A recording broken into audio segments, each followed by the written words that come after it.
Todo comenzó en Pennsylvania a fines de los años 1800, cuando Charles Taze Russell llegó a estar bajo la influencia de un predicador del segundo advenimiento.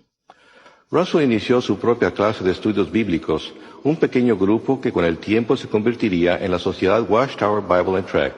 Copiando directamente de las especulaciones proféticas de Nelson Barber, un adventista neoyorquino, Russell afirmó que en 1799 el mundo había entrado en el tiempo del fin, que en 1874 Jesucristo había regresado invisiblemente y que en el año 1914 el mundo había llegado a su fin.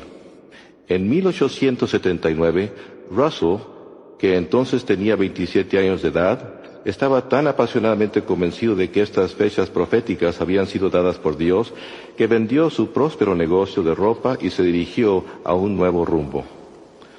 Con muy poca experiencia y conocimientos teológicos, comenzó a imprimir la revista La Torre del Vigía de Sión y Heraldo de la Presencia de Cristo, conocida hoy como la Atalaya.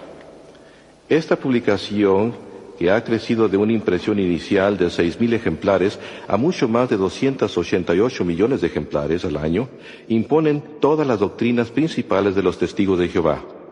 Durante su vida, Russell escribió una vasta cantidad de literatura, incluso una serie de tomos intitulados Estudios en las Escrituras.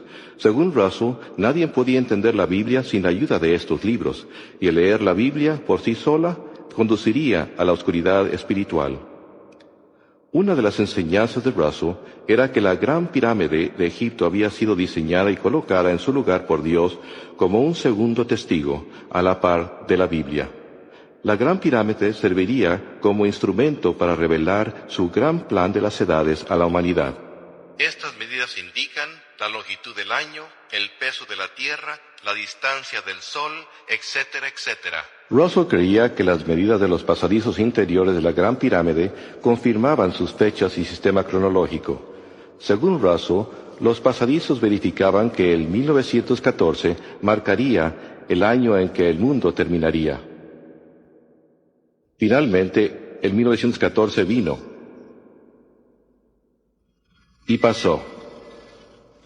Russell y sus seguidores no fueron arrebatados de la tierra y el fin no vino. John Knight, que en aquel entonces tenía 15 años de edad, recuerda lo que entonces sucedió. Por supuesto, cuando llegó el 1914 tuvimos que cambiar nuestros puntos de vista, tal como tuvimos que volver a cambiarlos después. La fecha fue adelantada a 1915, después a 1918. Ciertamente el Armagedón estaba al doblar de la esquina. Pero en 1916, Charles Taze Russell murió, enfermo, fatigado y desilusionado. Una enorme pirámide de piedra yace hoy sobre su tumba como abochornador recuerdo de sus falsas profecías. Manipulando con mano recia la política interior de la sociedad, Joseph Franklin Rutherford, un abogado de Missouri, que se había dado a sí mismo el título de juez, llegó a ser el segundo presidente de la Watchtower Bible and Tract en 1917. En 1918, el discurso del juez Rutherford, millones que ahora viven no morirán jamás, inició un esfuerzo de reclutamiento mundial al que se le llamó la campaña de los millones. No es sorprendente que aquel discurso proclamara la venidera destrucción del mundo actual. Esta sucedería pronto, en 1925. Basados en las promesas puestas al frente, en la palabra divina, debemos alcanzar la positiva e indiscutible conclusión de que millones que ahora viven jamás morirán. En 1920 se publicó el libro Millones. En él, Rutherford afirmó que la Biblia probaba que en 1925 Abraham, Isaac, Jacob y otros hombres fieles de la antigüedad serían resucitados y que a partir de entonces gobernarían como príncipes en la nueva tierra paradisíaca.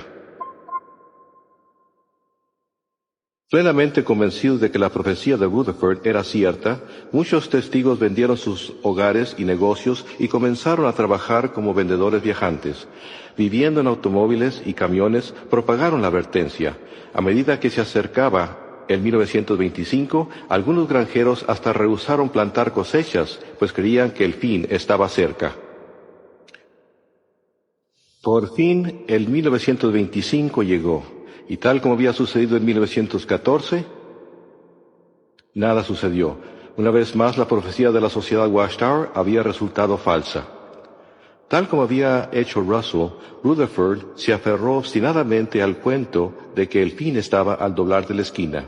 En 1929, el juez mandó construir esta mansión palaciega. La propiedad fue inscrita a favor de Abraham, Isaac y Jacob, para que ellos y otros hombres fieles de la antigüedad tuvieran un lugar donde vivir cuando fueran resucitados.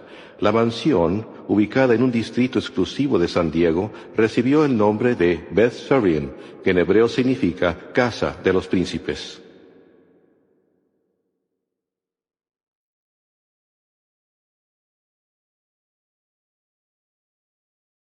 El mundo entró en la Gran Depresión, pero Rutherford vivió como un millonario, pasando los meses invernales en Beth Sarim y los veranos en Europa.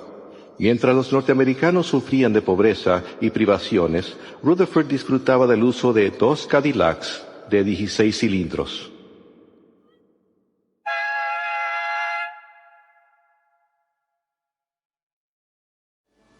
Bajo Rutherford, la sociedad Watchtower Bible and Tract se convirtió en una corporación muy próspera. Se publicaron nuevos libros, literatura y tratados en grandes cantidades para que los testigos fieles los vendieran de puerta en puerta.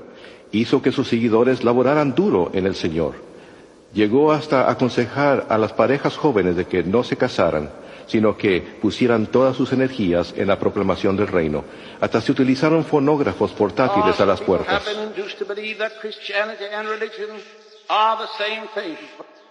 Por todo el mundo los testigos celosos desfilaron frente a las iglesias los domingos por la mañana, llevando los cartelones con letreros que decían: la religión es un lazo y un fraude. Manteniéndose a la par de los tiempos, la sociedad construyó su propia radioemisora, y para 1933, 403 radioemisoras transmitían por todo el país los abusivos ataques de Rutherford en contra del clero, los políticos y los individuos a los que él se refería como los ávaros comercialistas. Tanto por la radio como por la página impresa, Rutherford continuó recalcando que solo faltaban unos cuantos meses para el fin del mundo.